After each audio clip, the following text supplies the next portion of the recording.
is the Sean Hannity Show. All right, thanks, Scott Shannon. Welcome aboard. Thanks for being with us. The Sean Hannity Show. Toll free, it is 800-941-SEAN if you want to be a part of the program.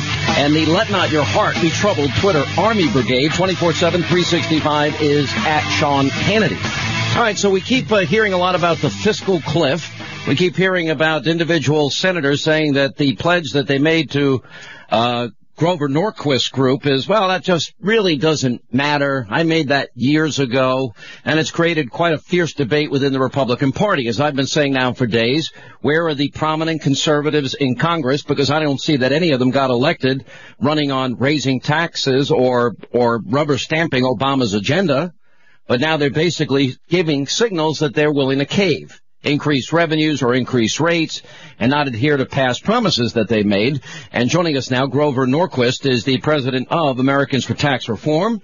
And also with us is Senator Rand Paul is back from Kentucky, and Congressman Garrett as well is the chairman of the Financial Services Subcommittee. Gentlemen, welcome aboard. Thanks for being with us. Hey, Sean, Grover. All right, Grover, let's start with you. Now, Saxby Chambliss is going to be on TV tonight. He, Congressman Pete King, and a few others, Lindsey Graham, have all come out and they've said that whatever pledge they might have made to Americans for Tax Reform is not applicable because this is not the Congress in which they've made their promise. Well, the only one who's quite said that is Peter King. And as Peter King knows, the pledge is for as long as you're in the Congress or the Senate, whichever the office you're running for. That's made clear to everybody when they sign. Peter King knows that. I think he just sort of got jammed in one of those TV interviews and said something that came off the top of his head, because that comment didn't make sense. And as Red State pointed out today, Chambliss not only signed the pledge, but signed it again and again each year as the signature faded a bit on a 4-foot by 5-foot blow-up of the pledge that was in the front of his office, his campaign office, each election cycle. So Chambliss has repeatedly made the commitment. He wrote a letter 2 years ago stating exactly the same thing, open letter. The good news is that the 5 or 6 congressmen, senators who they have sort of, the press has dragged out and said this person might raise taxes, are the same 5 or 6 people that they brought out to exhibit during the discussion about the debt ceiling 2 years ago. It's the same people. It's not a new group of people. It hasn't snowballed into... Well, let me go back to Saxby for a second, because he said, I love my country more than some stupid pledge or something to that effect. Well, he did call me and suggest that he had not been as clear in his wording as he wanted to be. That wasn't reported in the press. Well, I saw the transcript. I read back to him what he said, and he made it clear to me that he did not mean to sound that way or to come across that way. In point of fact, he has made the commitment in writing to the people of Georgia. He made some odd comments that he didn't like my plan, and then he said I didn't have a plan in the same couple of sentences. So I think he was rambling a little bit on TV or radio. I don't know that it was sort of a thought-through statement. Well, I'll ask him about it tonight. We don't need to speak for him, but as far as you're concerned, everybody knew that this was a pledge for the time that they're in Congress. Senator Rand Paul, did you sign that pledge? Yeah, I took a pledge to the voters of Kentucky. I also think it's part of the philosophy of the Republican Party that we think you should leave less money in government's hands and more money in the private sector. I think it's one of our basic fundamental philosophies. So I think raising taxes is a big mistake. I think the best stimulus for the economy and really the best way to get even government revenue to grow is to lower rates, not to raise rates. Yeah, I agree with you wholeheartedly. Congressman, where's your position on this? I agree with both the clarification that Grover made and Rand makes as well. And I think at the end of the day, the Republicans are holding to that pledge.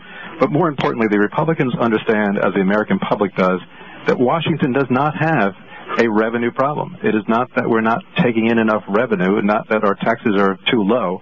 It's a spending problem, and that we have to address the spending side of it. And I'll just throw out this one little tidbit, and Sean, you probably already heard this, the news out today. The former, Clinton Chief of Staff, Erskine Bowles, came out today and said to the White House, if we're going to reach a compromise on this, it's the White House that has to start acting here on coming up with spending cuts. forget about the tax all the time, White House.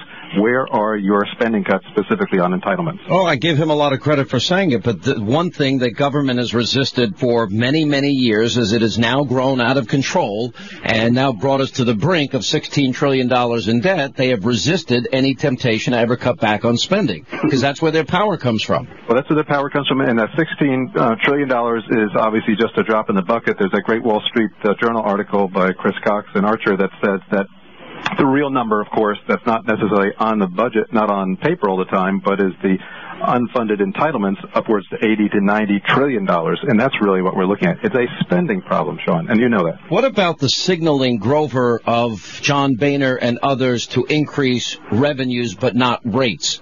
Isn't that still another form of taxation? Well, if one reads carefully both what Boehner has said and put in writing this time around and what he said a year and a half ago during the debate on the debt ceiling, he said that he would support more revenues that flowed from tax reform and economic growth. I'm for that. If we grow at 4% a year instead of 2% a year, over a decade, the government gets $5 trillion in more revenue because more people are working. That's good revenue. That's not a commitment to get rid of the tax deductibility of charitable contributions. I did not interpret that. Exactly. Well, now you're getting to the point I was going to make. They're talking about eliminating deductions, which ostensibly, wouldn't that be a tax increase? Well, standalone, yes, but again, he's made it very clear, Boehner and other Republicans, they want tax reform. Lower rates, broaden the base, that gives you more growth, that gives you more revenue. Democrats hear revenue, all they believe in is taxes, and that caused a problem during the previous negotiations because Boehner said revenues from growth, and the Democrats went back and said, oh, he's agreed on taxes, and then they quadrupled what he said and came back to him, and he said, no, you didn't hear me very well. Grover, here, this is Rand here. The real problem and the thing we have to be very careful on is there are people, including some people who took the pledge out there, who think, oh, I can get rid of deductions, which is raising revenue, and that doesn't count as a tax increase. I think we need to be explicit that if you get rid of deductions only, $700 billion worth of new revenue, that's a tax increase, and it's equally as bad as raising rates because you're taking money out of the private sector and giving it to the non-productive center or the counterproductive center, which is the government. Senator, the people who would write the checks to the IRS, the higher amounts, they would recognize that what just happened to them with their taxes were raised. And so any congressman or senator who voted to increase the tax burden by eliminating many deductions or credits would have to face an electorate and say, I didn't raise your taxes, I only eliminated your deductions and credits. I don't think that would pass the laugh test because people would be writing bigger checks. And you not only that, but if you take away the deductions and credits and give them to the appropriators to spend, there's never going to be tax reform because you spent the money that was going to be used to pay down lowering marginal tax rates. All right. I'm not in Washington. Here's one of the things as an outsider that is extremely frustrating to me because as I said earlier, not one Republican got elected running on raising revenue or raising taxes in any way. Most of them talk about limited government, first principles, our Constitution. These are the things that I hear from conservatives that I like to vote for, including, by the way, Senator Paul and you, Congressman Garrett. So the question is, why aren't the Republicans demanding and making the case for limited government and cutting back on spending, or is it just not being covered? It's being said but not covered. Congressman? I think it is being said, and it's said repeatedly. I get this question at home all the time. Congressman Garrett, why aren't you getting the message out? And it's not for lack of trying. It's not for lack of trying of the GOP. It's not for lack of trying of Speaker Boehner. The mainstream press doesn't want to focus on what our position is on this, that we actually want to create more jobs and not less. The fact that if we go along with the president's plan to raise taxes, that outside analysis will show that not only will this hit the so-called rich, it'll hit those 700,000 employees out there who will lose their job because of that tax plan. But as you know, it is mainstream media that often curtails us in our messaging. Senator Paul, is this the imagination of people that there's this internal civil war going on among Republicans, or is there a real battle for the heart and soul and the future of the Republican Party, conservative Tea Party movement versus the establishment? There's a real battle going on, and it's whether or not the grassroots and those of us who believe that reducing taxes is good for the economy to grow, reducing taxes is good to shrink government because we want more money left in the hands of the people, whether that's a good idea or not. But one thing I've been saying over and over again is that all these people who want to raise taxes, explain to me why we're spending $3 million studying monkeys on meth. Explain to me why we spent $300,000 developing a robotic squirrel to watch rattlesnakes strike a squirrel that won't wag its tail. Monkeys on meth and rattlesnakes, lashing out at squirrels? $2 million spent on prostitutes from China to try to convince them to drink less on the job. I mean, it's things after nearly $1 million spent on developing what kind of food recipes we want on Mars. And some of the money's wasted. Exactly. Grover, do you see this as a battle for the heart and soul of the Republican Party, conservative Tea Party movement versus establishment, or no? I think you have 90+% of Republicans in the House and the Senate who are willing to fight against tax increases. Now, they're up against the incredibly powerful spending interests in Washington, D.C., and the establishment press, which will pick at every scab and push at every opportunity. The reason why poor Peter King was pushed out in front of traffic is he was on TV talking about Benghazi, and somebody blindsided him with a question about taxes he wasn't ready for. He didn't come out there to pick a fight with Boehner and the Republicans. So the press is very active, the establishment press, trying to get any Republican to show any daylight between themselves and taxpayers. Right, but let me ask you this. We learned in Bob Woodward's book, I don't know if you've had an opportunity to read it, that John Boehner was negotiating this Nicorette summit with the president behind closed doors, and apparently was willing to give a lot more in terms of revenue increases, tax increases, whatever you want to call it, than anybody had any idea about. Well, the good news is when the dust settled on that fight, largely because the American people weighed in, we got 0 tax increases as part of that deal. The Democrats refer to it as a failed budget negotiation because they failed to get a tax increase. We did get a collection of promised spending cuts. We just have to make sure those get carried through. And what the establishment press also fails to ever address is, while they focus all about this aspect of revenue increases or taxes, they forget to talk about Obamacare, and that will begin on January 1, and all the tax increases that will go to the same so-called rich under Obamacare. So what the administration is actually trying to do is hit that segment of the economy twice with taxes. But I've yet seen anything in the establishment press talking about that, well, once Obamacare goes into effect in 2013, there will be huge tax increases besides the tax increases that the administration wants here. Yeah.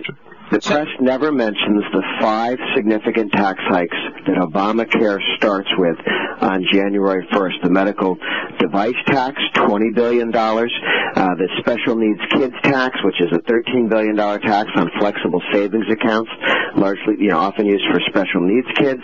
The surtax on investment income that takes your capital gains and dividends and increases them by almost 4%. They reduce the medical itemized deductions. This is under Obamacare, if you get really sick and you have lots of medical expenses, they cap how much you can deduct on that. That's helping people who are sick by raising taxes on the truly chronically ill. And then, of course, there's the Medicare payroll tax hike on top of everything else. Those 5 kick in. They're not even talking about getting rid of those. They kick in even if you continued all the Bush tax cuts. If Obama agreed to do this year what he did exactly 2 years ago and said, okay, all the Bush tax cuts continue, our taxes still go up in January because of Obamacare. Right. Millions. And that's why I have to agree with something that John Boehner said the other day, is he said in these negotiations, Obamacare has got to be on the table as well, because it's not just about what the president wants to talk about, it's also what we Republicans want to talk about, and it's getting rid of these aspects, or all of, as much as we can, of Obamacare as well. What about the issue of sequestration? What is it, $100 billion a year for 10 years that will go into effect if the so-called fiscal cliff occurs? A lot of this is out of defense. You're right, and so that was part of the deal, and I'll say this, I voted against this deal, the Budget Control Act, because the idea was, well, we'll never get to this point. We'll set up a super committee and we'll prevent these significant cuts coming from defense, and both sides of the aisle, Democrats and Republicans, will agree that we can't take this huge cuts out of defense. And so the Democrats will not want to take the cuts out of Medicare as well, so we'll never get to this point. But lo and behold, the super committee failed, and here we are, and we will get to this point. And the Democrats, as you've heard some in the Senate already, they're happy about it. They're happy about it because, A, they get their tax increases, B, they'll get the increased revenue until the economy flips into an abyss, and C, they get their also wish of cutting defense spending, and D, they get the mainstream or establishment press who will blame who? The Republicans, exactly. So That's why I voted no on that bill. Yeah, I thought it was a bad bill at the time as well. What about something like the Mac Penny plan, Grover? Would you support that? This is the one with the overall cap that phases out a penny. You take a penny out of every dollar spent for 6 years. That's it. I think that's all of those efforts to begin to focus on spending are progress. We ought to have votes on them. We ought to look at promoting them. Obama wants to talk about taxing a handful of people, in their view, because they don't want to talk about the massive spending, the massive debt, and the energy tax or value-added tax that they're going to have to put in to pay for the $8 trillion in additional debt they run up over the next 10 years. All right, guys. We're out of time, Congressman. I'm not trying to cut you short here, but thank you all for being with us. Grover Norquist, thank you, and Congressman Scott Garrett, thank you very much for being with us. Quick break, right back. We'll continue. Sean Hannity.